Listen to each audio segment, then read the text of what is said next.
আসসালামু আলাইকুম ওয়া রাহমাতুল্লাহি ওয়া বারাকাতুহু। ক্লাস 5 দেখো, আজ আমি তোমাদের নতুন অধ্যায় শুরু করব, যেটার নাম হচ্ছে স্মরণীয় যারা। তার আগে তোমাদেরকে বলি, আমি যে অধ্যায়গুলো তোমাদেরকে পড়িয়েছি সেখান থেকে যে টাস্কগুলো দিয়েছি, তো সেইগুলো কিন্তু কেউ আমাকে পাঠাওনি, ওই 2-1 জন বাদে।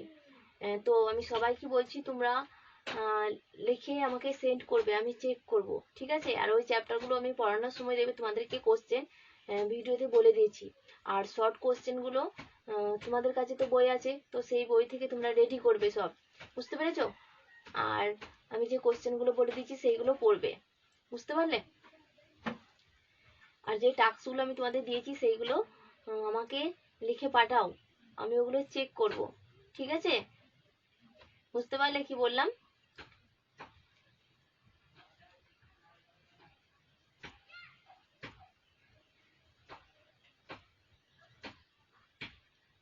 তো এবারে আসছি, দেখো তোমাদের যে নতুন অধ্যায় যেটা আজকে শুরু করব সেটা হচ্ছে স্মরণীয় যারা, তাই তো?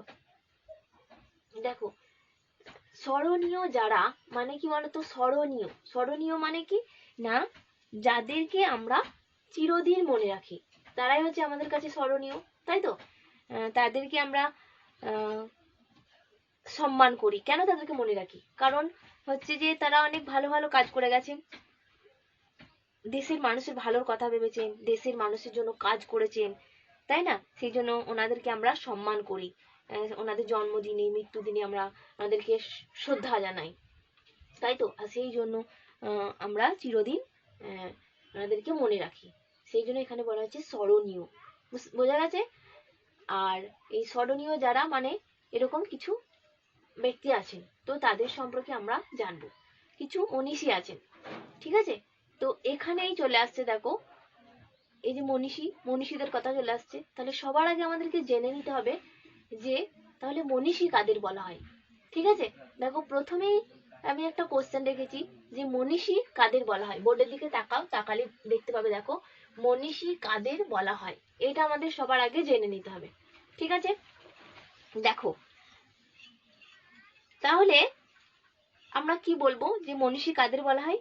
না, বলবো যে মনীষী আমরা তাদেরকে বলবো যারা দেশের মানুষের ভালোর কথা ভেবেছেন, দেশের মানুষের জন্য তথা দেশের জন্য কাজ করেছেন, এবং তাদের লেখা পড়ে আমরা অনুপ্রাণিত হই এবং আমাদের ভবিষ্যৎ গড়তে অনেক সাহায্য করে, তাই তো? আমরা আদর্শ নাগরিক হতে পারি এবং সঠিকভাবে দেশকে চালাতে পারি, যাতে পারবো সেই অনুপ্রেরণা আমরা এদের কাছ থেকে পাই।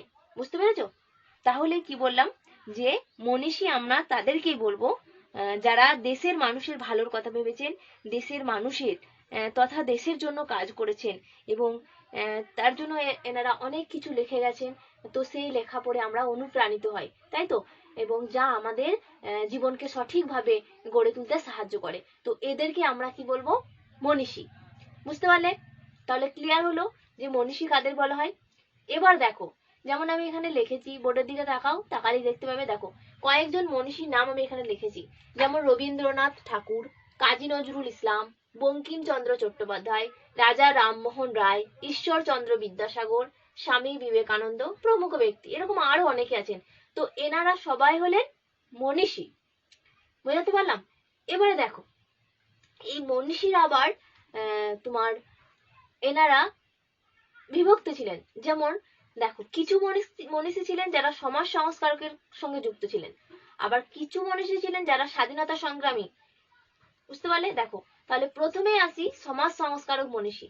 সমাজ সংস্কারক মনীষী মানে কি বলবো? দেখো, কিছু মনীষী ছিলেন যারা সমাজ সংস্কার, অর্থাৎ সমাজে যে সমস্ত কুসংস্কারগুলো আছে, যেমন তোমার সেই সময় প্রচলিত ছিল যে কুসংস্কারগুলো, যেমন সতীদাহ প্রথা, তো সেই সতীদাহ প্রথা, তারপর হচ্ছে তোমার বাল্য বিবাহ, বহু বিবাহ, তারপরে হচ্ছে বিধবা বিবাহ প্রবর্তন করার জন্য। তো যাই হোক, এই সমস্ত সম্পর্কে, এই যে সমাজে যে কুপ্রথাগুলো ছিল, তো সেই কুপ্রথাগুলো তোমার দূরীকরণ করার উদ্দেশ্যে যে সমস্ত তোমার ব্যক্তি তারা তাদের জীবন অতিবাহিত করেছেন এই সমস্ত কাজে এবং নিজেদের জীবনকে উৎসাহিত করে দিয়েছেন, তো তাদেরকে আমরা বলছি সমাজ সংস্কারক মনীষী। ঠিক আছে, তো সেই সমাজ সংস্কারক মনীষীর মধ্যে যারা অন্তর্ভুক্ত ছিলেন, দেখো ঈশ্বরচন্দ্র বিদ্যাসাগর ছিলেন, রাজা রামমোহন রায় ছিলেন, ডিরোজিও, স্বামী বিবেকানন্দ। তাহলে পুরুষদের পাশাপাশি দেখো এখানে আমি একজন মহিলার নাম লিখেছি, ইনিও কিন্তু এই সমাজ সংস্কারক কাজে এবং সমাজের সেবামূলক কাজে যুক্ত ছিলেন, যেমন ভগিনী নিবেদিতা। ঠিক আছে, ইনি একজন মহিলা, ইনিও কিন্তু সমাজের সেবামূলক কাজের সঙ্গে যুক্ত ছিলেন। বুঝতে পারলে? আর সমাজ সংস্কারক মনীষী, এটাও ক্লিয়ার হলো তো যে সমাজ সংস্কারক কেন তাদেরকে বলা হচ্ছে। বুঝতে পারলে? দেখো দেখবে আগেকার দিনে, অনেক আগেকার দিনে দেখবে যে মানুষের অনেক ভুল ধারণা ছিল। যেমন বাড়িতে মেয়ে জন্মালে অনেকে দুঃখ পেত, কারণ তারা মনে করতো যে মেয়েরা হচ্ছে অভিশাপ স্বরূপ, মানে পরিবারের কাছে, সেই জন্য মেয়ে জন্মালে তারা দুঃখ পেত, কষ্ট পেত। আর তারপর সেই জন্য অনেক সময় দেখবে তোমার যদি বাড়িতে মেয়ে জন্মাতো তো তাকে গঙ্গার জলে ভাসিয়ে দেওয়া হতো। মানে হিন্দু ধর্মে এরকম প্রথা ছিল যে কন্যা সন্তান যদি জন্মগ্রহণ করতো তখন তাকে তোমার তোমার গঙ্গা নদীতে ভাসিয়ে দেওয়া হতো। বুঝতে পেরেছো? আবার মেয়েদেরকে বেশি লেখাপড়া শিখতে দিত না, অল্প বয়সে মেয়েদের বিবাহ দিয়ে দেওয়া হতো। এই যে অল্প বয়সে মেয়েদের যে বিবাহ দেওয়া, যেটাকে আমি বলতে চাইছি যে বাল্য বিবাহ। ঠিক আছে, তো সেই বাল্য বিবাহর মানে রিয়াজ ছিল, অর্থাৎ রীতি ছিল। তারপরে কখনো কখনো আবার দেখবে কোনো বর যদি মারা যেত, মানে যদি কারো স্বামী মারা যেত, তো সেই স্বামীর চিতায় তার তোমার বউকে কি করা হতো, সেই জ্বলন্ত চিতাতে পুড়িয়ে মারা হতো। খুব জঘন্য একটা প্রথা, এটা সম্পর্কে আমি আসছি পরে বলছি, যেটা নাম হচ্ছে সতীদাহ প্রথা। ওটা আমি পরে যখন আসবো এই অধ্যায়ে আছে সেখানে আলোচনা করব। ঠিক আছে, তো এই যে কুপ্রথাগুলো সমাজে চালু ছিল না, তো এগুলো তো সব অন্যায়মূলক কাজ। তো এই অন্যায় দেখে এই রাজা রামমোহন রায়, ডিরোজিও, বিদ্যাসাগর এগুলোর প্রতিবাদ করেছিলেন। অনেক লড়াই করে তারা এই সমস্ত অত্যাচারগুলোকে বন্ধ করেন। বুঝতে পারলে? এবং দেশের সমস্ত মানুষ যাতে লেখাপড়া শিখতে পারে তার জন্য এনারা চেষ্টা করেছিলেন। বুঝতে পেরেছো? তার মানে শিক্ষার প্রসার ঘটাতে চেয়েছিলেন। বোঝা গেল? তো এনারাই হচ্ছেন সমাজ সংস্কারক মনীষী। এবার দেখো এটা গেল সমাজ সংস্কারক।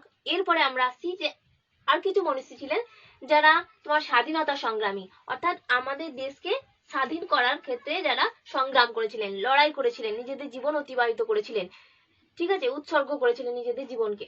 দেখো স্বাধীনতা সংগ্রামী তার মানে আমাদের দেশকে স্বাধীন করার জন্য, কারণ আমাদের দেশ তোমরা জানো নিশ্চয়ই, আমি জানি কারণ তোমরা খুব বুদ্ধিমতী, অবশ্যই তোমাদের ধারণা আছে যে আমাদের দেশ স্বাধীন হয়েছিল 1947 সালে। 1947 সালে 15ই আগস্ট, তাই তো আমাদের দেশ স্বাধীন হয়। আর তো এর আগে আমাদের দেশ ছিল পরাধীন, অর্থাৎ অন্যের নিয়ন্ত্রণে ছিল। এখানে অন্যের নিয়ন্ত্রণ মানে হচ্ছে ব্রিটিশ সরকার, ব্রিটিশদের কথা বলছি। মানে ব্রিটিশরা তার আগে 1947 সালে 15ই আগস্টের আগে আমাদের দেশে কি করতো, রাজত্ব করতো। বুঝতে পেরেছো তো? এবং আমাদের দেশে রাজ্য করার সময় আমাদের দেশের মানুষদের প্রতি তারা নানাভাবে অন্যায় করতো, তোমার অবিচার করতো, যার ফলে আমাদের দেশের মানুষদের জীবন দুর্বিষহ হয়ে উঠেছিল। বুঝতে পেরেছো? তো সেই জন্য এই ব্রিটিশ সরকারের নিয়ন্ত্রণ মুক্ত হওয়ার জন্য, অর্থাৎ ব্রিটিশ সরকারের তোমার নিয়ন্ত্রণে না থেকে পুরোপুরি মুক্ত থাকার জন্য আমাদের দেশের কিছু মানুষ যারা তোমার লড়াই করেছেন এই ব্রিটিশ সরকারের বিরুদ্ধে, যারা সংগ্রাম করেছেন, তারাই হচ্ছেন স্বাধীনতা সংগ্রামী। তো এরকমও কিছু মনীষী ছিলেন, যেমন হচ্ছে তোমার মাস্টারদা সূর্য সেন, ক্ষুদিরাম বসু, ভগৎ সিং, বিনয় বাদল দীনেশ। তারপর আবার এগুলো তো সব তোমার পুরুষ মানুষের কথা বললাম। মহিলারা অনেকে যুক্ত ছিলেন, যেমন মাতঙ্গিনী হাজরা, কল্পনা দত্ত, প্রীতিলতা ওদেদার, এরকম আরো অনেকে ছিলেন। তো এদের সম্পর্কেও আমরা জানবো। বুঝতে পারলে? তো এনারা হচ্ছে সবাই স্বাধীনতা সংগ্রামী। ঠিক আছে, আর এনারা সবাই ছিলেন সমাজ সংস্কারক। তাহলে ক্লিয়ার হলো যে সমাজ সংস্কারক মনীষী কাদেরকে বলছি, কেন বলছি, স্বাধীনতা সংগ্রামী কাদেরকে বলা হচ্ছে, কেন বলা হচ্ছে। ঠিক আছে, বুঝতে পারলে? এরপর আমরা এই সমাজ সংস্কারক যে মনীষী এদের সম্পর্কে প্রথমেই জানবো একে একে। ঠিক আছে, দেখো সবার প্রথমে আমরা জেনে নেব যার সম্পর্কে। তিনি হলেন,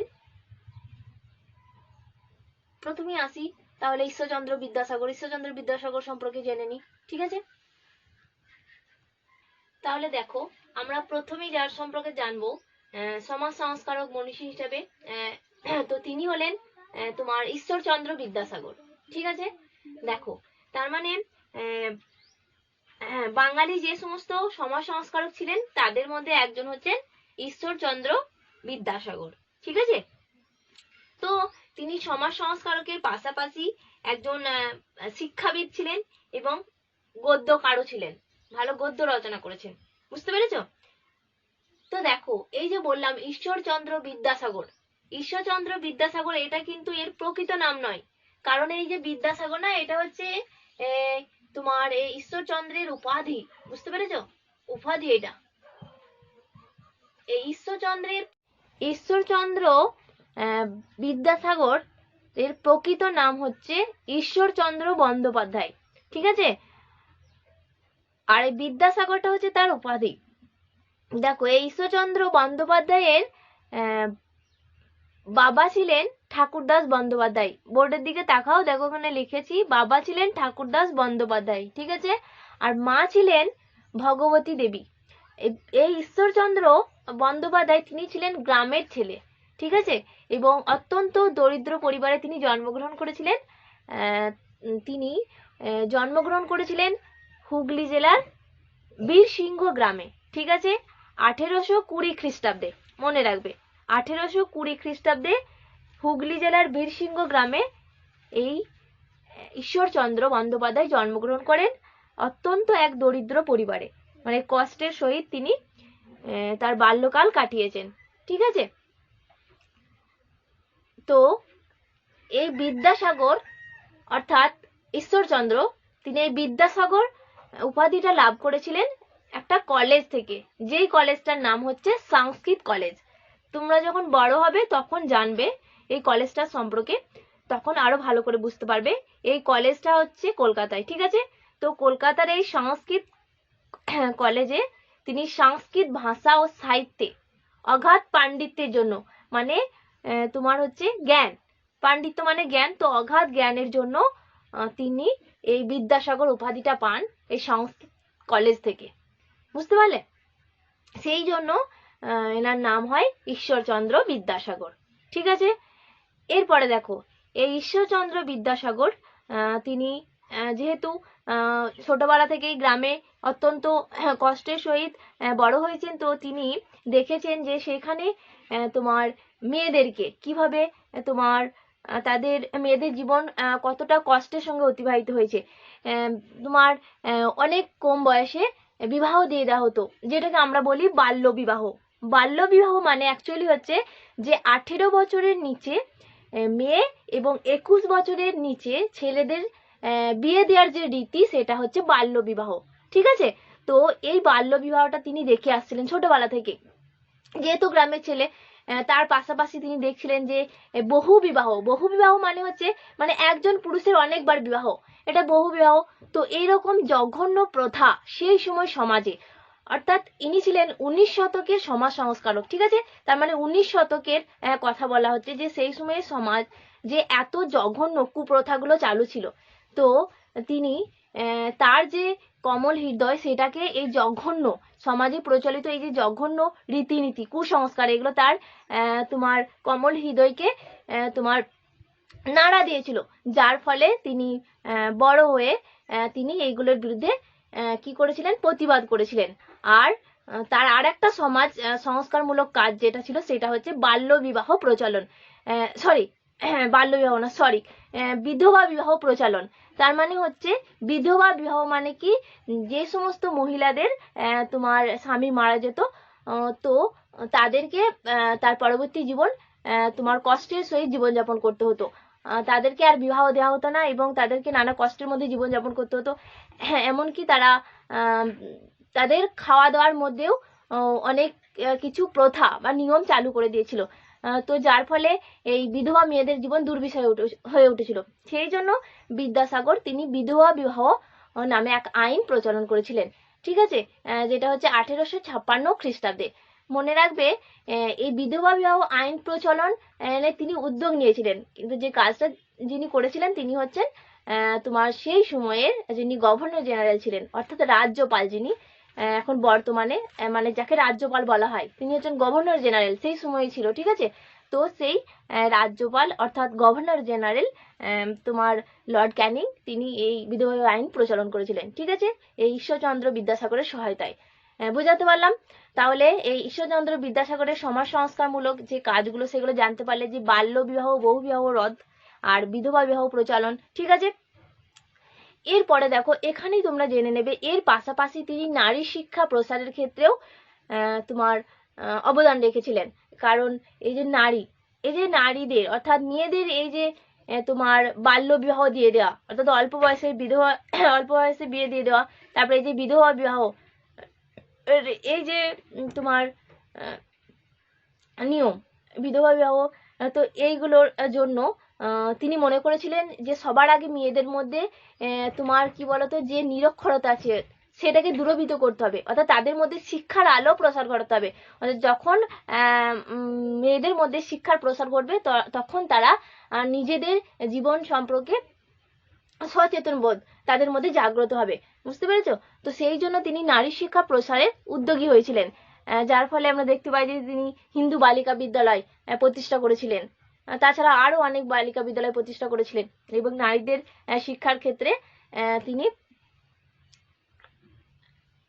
অগ্রণী ভূমিকা পালন করেছিলেন, এই বিষয়ে কোনো সন্দেহ নেই। ঠিক আছে, আর দেখো এই প্রসঙ্গে তোমরা মনে রাখবে যে ঈশ্বরচন্দ্র বন্দ্যোপাধ্যায়ের কয়েকটা গ্রন্থের নাম। আমি দেখো বোর্ডের দিকে তাকাও, আমি লিখেছি, যেমন হচ্ছে তোমার মানে আমাদের যে পড়ার যে প্রথম ধাপ, হ্যাঁ, সেটা আমরা শুরু করি যেটা দিয়ে, যেমন বর্ণ পরিচয়, তাই তো? তো বর্ণ পরিচয় প্রথম ভাগ দ্বিতীয় ভাগ দুটোই লিখেছেন ঈশ্বরচন্দ্র বিদ্যাসাগর। এটার পাশাপাশি আরো অনেক গ্রন্থ লিখেছিলেন, যেমন কথামালা, বোধোদয়, শকুন্তলা, ব্যাকরণ কৌমুদী। ঠিক আছে, এগুলো সবই ওনার গ্রন্থ, তো এগুলো একটু মনে রাখবে। ঠিক আছে, আর এই বিখ্যাত মনীষী যিনি তোমার 1891 খ্রিস্টাব্দে, মানে 1891, ঠিক আছে, তিনি মৃত্যুবরণ করেন। ঠিক আছে, তো আমরা ঈশ্বরচন্দ্র বিদ্যাসাগর সম্পর্কে জানলাম। এরপরে আমরা জানবো যার সম্পর্কে, তিনি হলেন রাজা রামমোহন রায়। ঠিক আছে,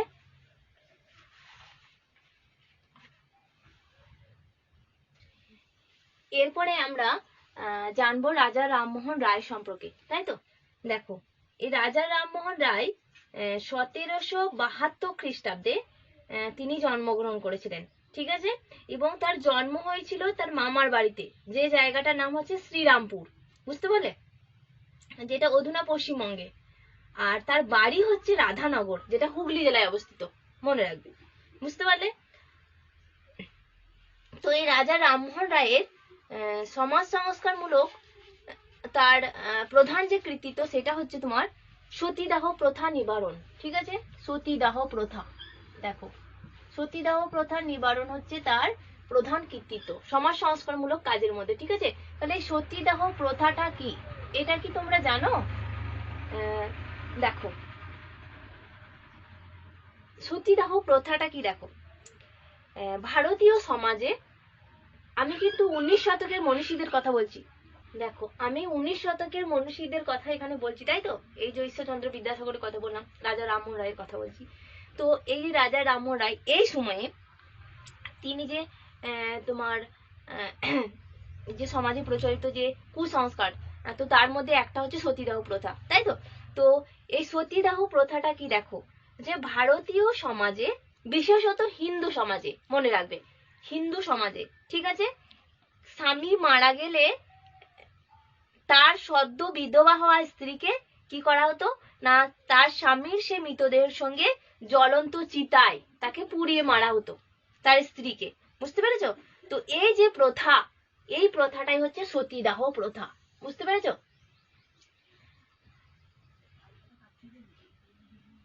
আর এরকম যদি কেউ করতে পারে তাহলে সেই স্ত্রীকে সতী সাবিত্রী বলে গণ্য করা হবে, এবং সে পরলোকে গিয়ে কি বলতো, সে স্বর্গে বাস করবে, এইরকম ধারণা দেয়া হতো, সেই নারীর মধ্যে প্রবেশ করে দেওয়া হতো, দিয়ে তাকে তার স্বামীর সঙ্গে ওই তোমার মৃত স্বামীর সঙ্গে জ্বলন্ত চিতায় পুড়িয়ে মারা হতো। বুঝতে পেরেছো? তাহলে কি বললাম, যে ভারতীয় সমাজ, বিশেষত হিন্দু সমাজে, স্বামী মারা গেলে তার সদ্য বিধবা হওয়া স্ত্রীকে সেই স্বামীর মৃতদেহের সঙ্গে জ্বলন্ত চিতায় পুড়িয়ে মারা হতো তার স্ত্রীকে। বুঝতে পেরেছো? সেই সদ্য বিধবা হওয়া স্ত্রীকে। তো এই যে প্রথা, এই প্রথাটাই হচ্ছে সতীদাহ প্রথা। বুঝতে পারলে? তো এই সতীদাহ প্রথা তোমার নিবারণের ক্ষেত্রে উদ্যোগ নিয়েছিলেন এই রাজা রামমোহন রায়।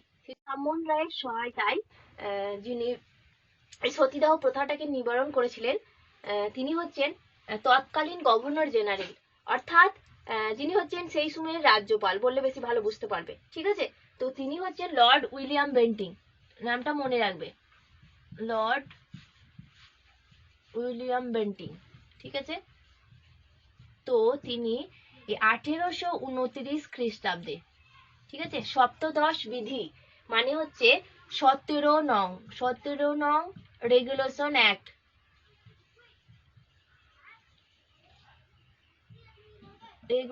অ্যাক্ট, জারি করে এই সতীদাহ প্রথা নিবারণ করেছিলেন। ঠিক আছে? বুঝতে পারলে? এটা মনে রাখবে। তো যাই হোক, এই সতীদাহ প্রথা তোমার নিবারণের ক্ষেত্রে এই রাজা রামমোহন রায়ের এক অগ্রণী ভূমিকা ছিল, তাই তো? তার সমাজ সংস্কারক একটা কাজের মধ্যে পড়ে এই সতীদাহ প্রথা। তাছাড়া তিনিও, মানে রাজা রামমোহন রায়ও বাল্য বিবাহ, বহু বিবাহের বিরুদ্ধে তোমার রুখে দাঁড়িয়েছিলেন এবং তোমার নারী শিক্ষার প্রসারের জন্য তিনি অগ্রণী ভূমিকা পালন করেছিলেন। ঠিক আছে? বুঝতে পারলে?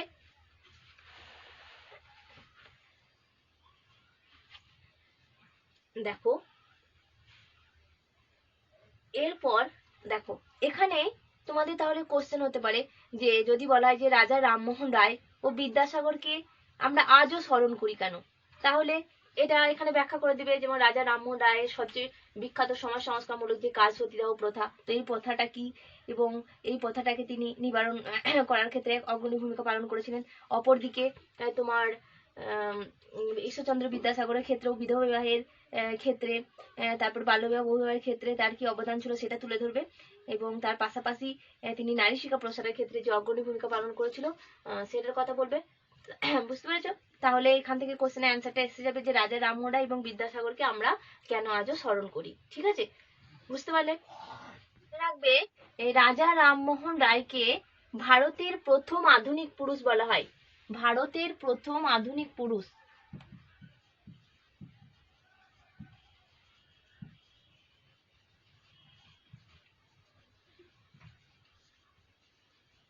পুরুষ বলা হয়। ঠিক আছে?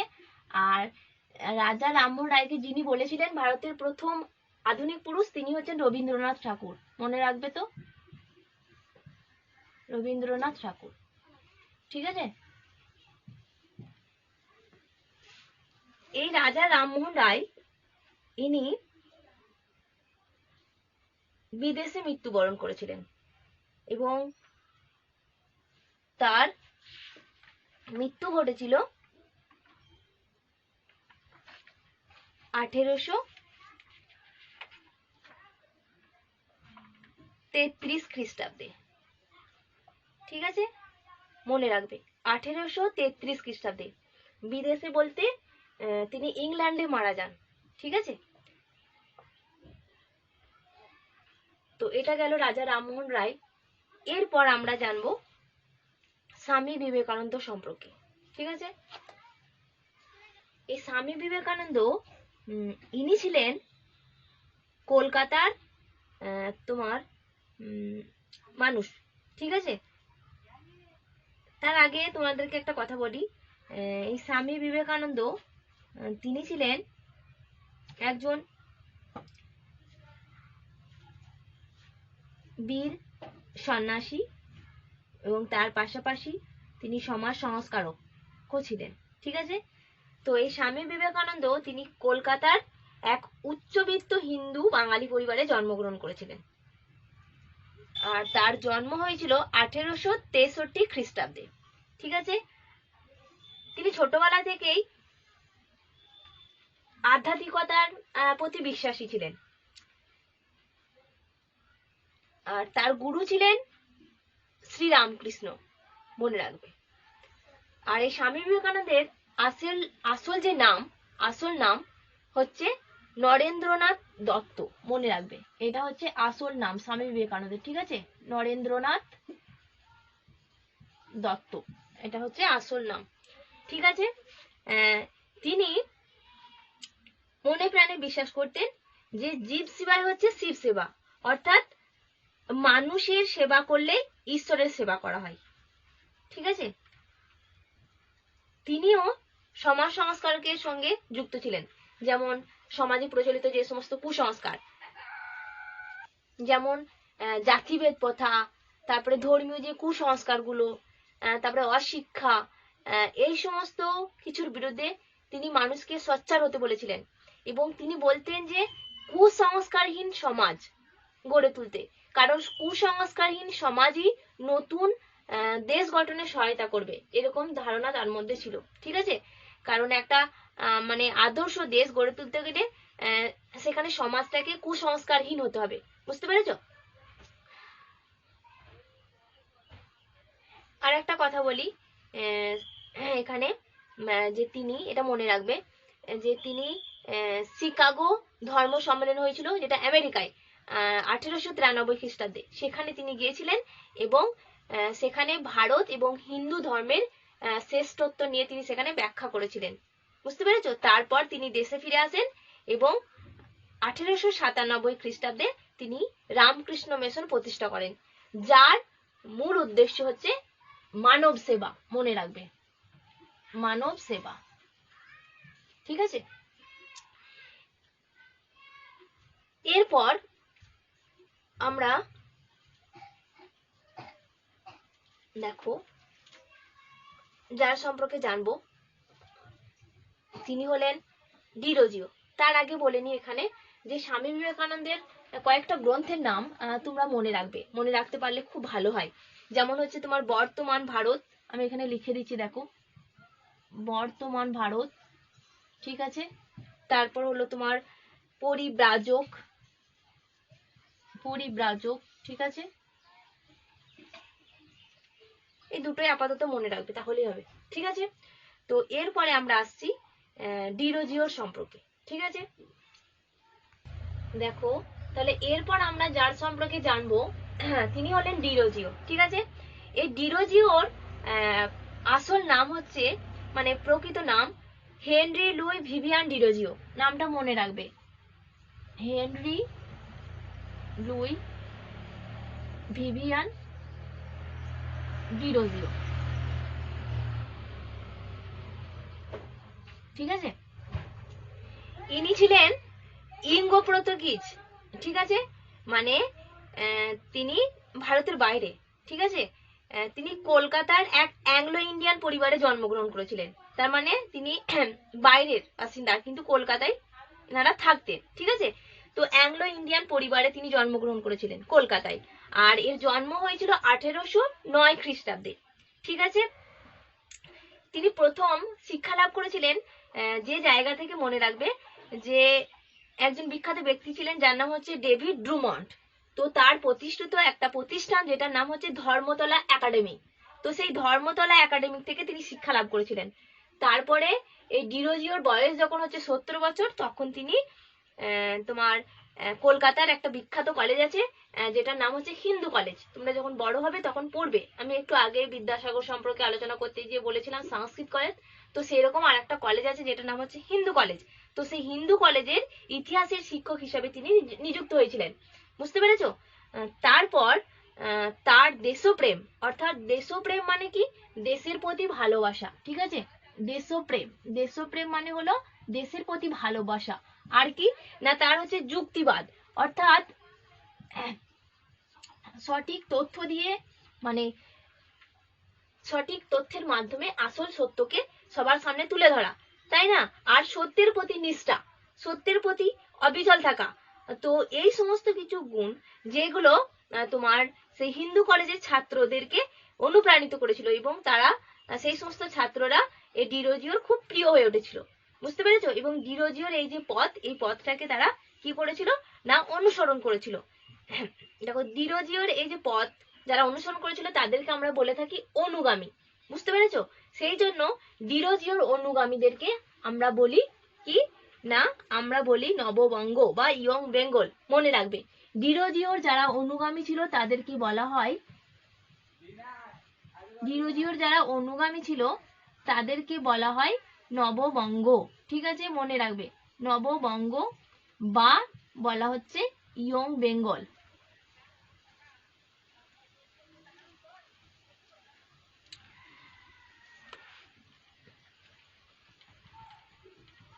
Young Bengal, young Bengal. ঠিক আছে, এটা মনে রাখবে, নববঙ্গ বা ইয়ং বেঙ্গল বলা হতো। নববঙ্গ। ঠিক আছে, তাহলে কি বললাম যে ডিরোজিওর মধ্যে যে দেশপ্রেম, তার যুক্তিবাদ, আর হচ্ছে তোমার সত্যের প্রতি নিষ্ঠা, তো এগুলোর জন্য এই হিন্দু কলেজের ছাত্ররা তার অনেক প্রিয় হয়ে উঠেছিল এবং তার পথটাকে অনুসরণ করেছিল, তাই তো। আর ডিরোজিওর এই পথ অনুসারীদেরকে বলা হচ্ছে কি তার অনুগামী, বুঝতে পেরেছো? আর সেই জন্য ডিরোজিওর যারা অনুগামী ছিল তাদেরকে বলা হয় নববঙ্গ, নববঙ্গ বা ইয়ং বেঙ্গল। এটা মনে রাখবে, ডিরোজিওর অনুগামীদের বলা হয় নববঙ্গ বা ইয়ং বেঙ্গল। ঠিক আছে, আর ডিরোজিও তার অনুগামীদের নিয়ে একটা গোষ্ঠী গঠন করেছিলেন, একটা দল গঠন করেছিলেন, যেটাকে বলা হয় নববঙ্গ বা ইয়ং বেঙ্গল গোষ্ঠী। ঠিক আছে, নববঙ্গ গোষ্ঠী বা ইয়ং বেঙ্গল গোষ্ঠী। ঠিক আছে, আর এই দলে যারা সদস্য ছিলেন যেমন রামতনু লাহিড়ী, রামরতন রামগোপাল ঘোষ, ঠিক আছে, তারপরে কৃষ্ণমোহন বন্দ্যোপাধ্যায়, এদের সম্পর্কে তোমরা জানবে যখন বড় হবে, জাস্ট আমি এমনি বললাম।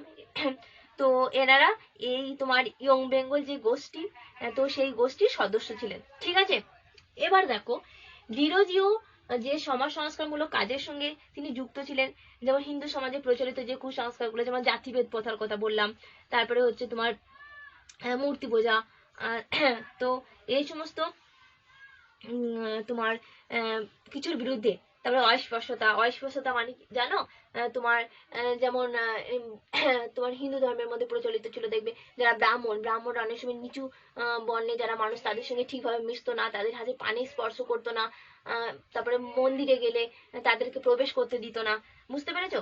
তো এই যে অস্পর্শতা, তারপরে মূর্তি পূজা মানে বুঝতে পারছো প্রতিমা পূজা যেগুলো, তারপরে জাতিভেদ প্রথা, তারপরে নারীদের প্রতি বৈষম্যমূলক যে আচরণ, মানে পুরুষ আর নারীর মধ্যে যে ভেদাভেদ, হ্যাঁ, তো যাই হোক এইগুলোর বিরুদ্ধে তিনি বিরোধিতা করেছিলেন, বুঝতে পেরেছো?